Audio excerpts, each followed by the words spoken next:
వరంగల్ నగరంలోని కాసిబుగ్గకు చెందిన సయ్యద్ అసద్ ఇంటి స్థలాన్ని బీఆర్ఎస్ నేత యాదగిరి కబ్జా చేయడంతో బాధితుడు సిపికి ఫిర్యాదు చేశాడు. దాంతో స్పందించిన Warangal city police commissioner Ranganath విచారణకు ఆదేశించారు.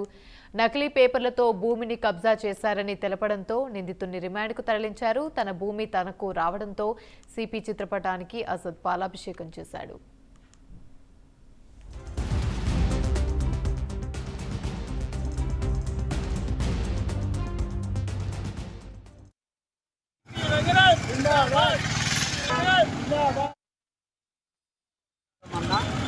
నేను కాశీబుగ్గ వాసిని. నేను ఒక దివ్యాంగుని.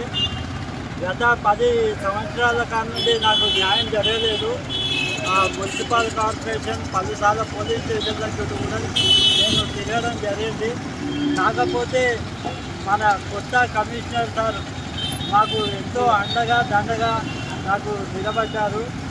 ఆయనే సిపి సార్ రాకతో భూ కబ్జాదారులు అందరూ కూడా చాలా భయభ్రాంతులకు గురయ్యి వాళ్ళు ఎన్నో విధంగా సెటిల్మెంట్కి రమ్మని చెప్పడం జరుగుతుంది.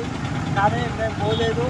నేను సిపి సార్కు వాట్సాప్ మెసేజ్ పెట్టడం ద్వారా 15 మినిట్స్లో నాకు ఏసీపీ సార్ ఆఫీస్ నుండి ఇంతజార్గంజ్ ఆఫీస్ నుండి ఫోన్ రావడం జరిగింది.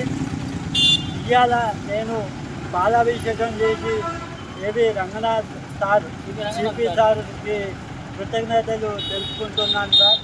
ఇవాళ ఆయనకు జైలు పంపించడం నిజంగా మాకు ఎంతో సంతోషకరమైన విషయం. నాకు తల్లిదండ్రులు లేరు. మా నాన్నగారు కూడా ఇదే వ్యక్తి చేపట్టి చనిపోయారు. ఆ డాక్యుమెంట్ అన్నున్నాక కూడా లాభం లేకపోయింది. వీళ్ళందరూ కాశీబుగ్గలో ఇంకెంతో మంది ఉన్నారు సార్. ఎంతోమంది భూబాధితులు ఉన్నారు. వీళ్ళ నానా రకాలుగా ఆర్థికంగా కానీ